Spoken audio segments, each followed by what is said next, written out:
una visión de actualidad en el comentario del profesor José Jaques. A propósito de la violencia que continúa, los actos violentos entre particulares con la policía y delincuentes en el tránsito, entre otras cosas, quiero compartir con ustedes un trabajo realizado por la periodista Yusetti Pérez del periódico Diario Libre, en donde presenta un resumen, un trabajo comparativo con las cifras de los primeros 25 años del presente siglo. Ese trabajo habla de que se han registrado o se habían registrado al momento de escribir 49.284 muertes violentas en República Dominicana. El de mayor incidencia de los años fue en el año 2001, mientras que las cifras mayores se registraron en los años, el de mayor cifra según este trabajo, en el año 2008, con 2.886 casos, seguido por el año 2011, con 2.733 casos, y en tercer lugar, el 2010, con 2.612 muertes violentas. Toma como fuente principal la base de la Oficina Nacional de Estadística, según vemos en el texto publicado. Entre los años más recientes se destaca el 2023 con 1.996 casos y el año 2022 con 1.998 casos. Sabe que la pandemia también provocó un desajuste en la conducta de mucha gente. Mucha gente se puso violento con la pandemia, con las restricciones y todo eso. En la información recopilada, la mayoría de las víctimas fueron hombres jóvenes. El grupo de edad más afectado está entre 25 y 29 años, que encabeza las estadísticas de muertes violentas, seguido por los grupos entre 20 y 24 años, y luego entre 35 y 39. Fue clasificado hasta otro grupo entre 40 y 44 años. También hay una elevada cantidad de personas fallecidas por acciones violentas que no estaban registradas en la Junta Central Electoral. Eso es otra cosa. Hay gente en la calle que no tiene documentos. Se llama subregistro y los hemos tratado en esta mesa. Con relación a los feminicidios, en los últimos años el país ha registrado un aumento en estos casos, especialmente entre víctimas jóvenes, una diferencia de lo observado en periodos anteriores. Entre el año 2000 y 2010, la falta de conciencia sobre la violencia de género y el silencio social contribuyeron a que muchas muertes pasaran desapercibidas o se clasificaran como simple homicidio. En años anteriores, las tragedias familiares solían considerarse eventos aislados. Sin embargo, en los últimos años, estos casos han aumentado a menudo, protagonizados por personas que actúan movidas por la ira o por trastornos de salud mental. Un ejemplo de esto es el caso de la médico militar Ana Josefa García Cuello, quien decapitó a su hija de 6 años en el municipio de Santo Domingo Este. En cuanto a los feminicidios, durante del año 2000 a 2010, esta primera década de los feminicidios existían, pero no eran tan visibles ni estaban tan sistemáticamente registrados. La falta de conciencia, bueno, aquí está repitiendo. Entre 2011 y 2020, en esta segunda década los feminicidios aumentaron y se visibilizaron más debido al trabajo de organizaciones feministas, la prensa y el fortalecimiento de políticas públicas, como la ley 2497 contra la violencia de género. Sin embargo, pese a los esfuerzos de la sensibilización, el país aún tenía una alta tasa de casos. Entre 2021 y 2024, en los últimos años, el país ha visto un aumento en los feminicidios, especialmente con víctimas jóvenes. A pesar de los avances en el tratamiento legal y en la visibilización del tema, sigue siendo una de las formas más trágicas y persistentes de la violencia. Crímenes de bandas y enfrentamientos. Entre 2000 y 2010, durante esta etapa, los crímenes relacionados con bandas criminales estaban presentes, pero la actividad de las bandas no eran tan estructuradas. Las muertes eran principalmente fruto de disputas entre delincuentes y no siempre involucraban a la ciudadanía. Entre 2011 y 2020, en estos años, las bandas criminales se fueron consolidando, especialmente en zonas urbanas como Santo Domingo y Santiago.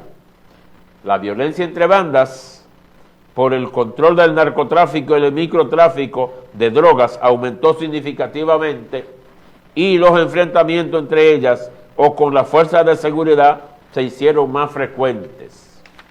Entre 2021 y 2024, las bandas criminales siguen operando de manera más visibles, no solo en enfrentamientos con la policía, sino también en crímenes que afectan directamente a los ciudadanos, como asaltos, extorsiones y hasta homicidios. Pese a que las estrategias de control y combate a estas bandas han mejorado, la violencia sigue siendo un desafío importante para las autoridades. Tragedias familiares.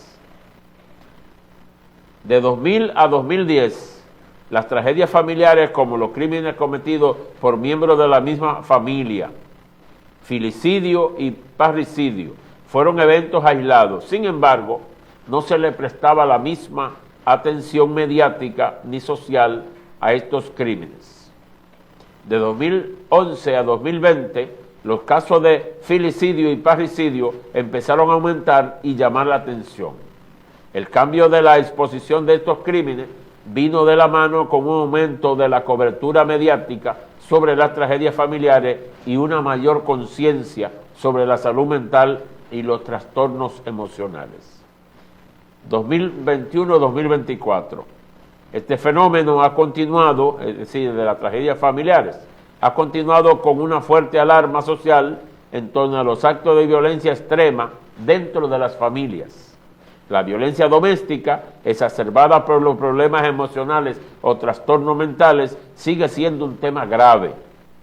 Los casos de madres o padres que mataban a sus hijos se volvieron más frecuentes, como el caso de Ana Josefa García Cuello, quien mató a su hija Eliana Frías García. Resumen de algunos crímenes en 2024.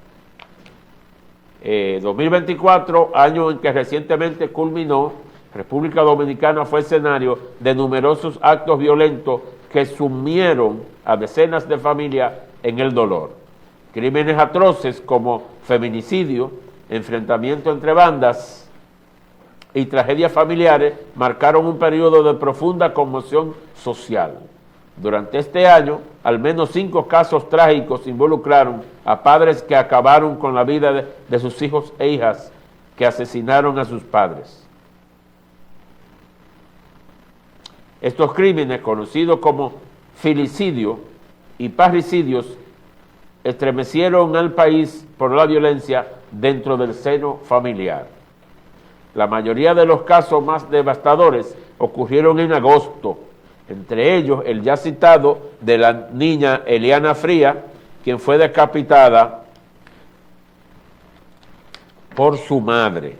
También destaca el caso de Génesis Lugo, quien se lanzó de un cuarto piso con su hija de 5 años, y el de Carmen Jiménez, quien torturó a su sobrino hasta causarle la muerte. Y entonces, bueno, el trabajo menciona los casos, ya se mencionó el caso de Eliana Frías García, el caso de Génesis Lugo y su hija, el caso de Milagro Cristina Veras, Luisa Betances Fabián, Carmen Jiménez y su sobrino, que el trabajo ofrece algunos detalles. También está el caso de Kiko La Quema, José Antonio Figuereo Bautista, conocido como Kiko La Quema, el 8 de marzo, en un supuesto enfrentamiento con agentes de la policía, fue otro caso. Figuereo, quien estuvo entre los más buscados en el 2015, estaba acusado de traficar con kilos de droga en San Cristóbal y Baní, y estaba presuntamente vinculado a la muerte de más de 20 personas. Entre otros, bueno, y se mencionan otros casos bien recordados en el país y por la prensa: la muerte de 4 personas por narcotráfico en el 2023, uno ocurrido el 29 de junio, alrededor de las 7:30, 4 hombres fueron ejecutados en la comunidad de Arroyo Caña, municipio de Rancho Arriba, provincia San José de Ocoa.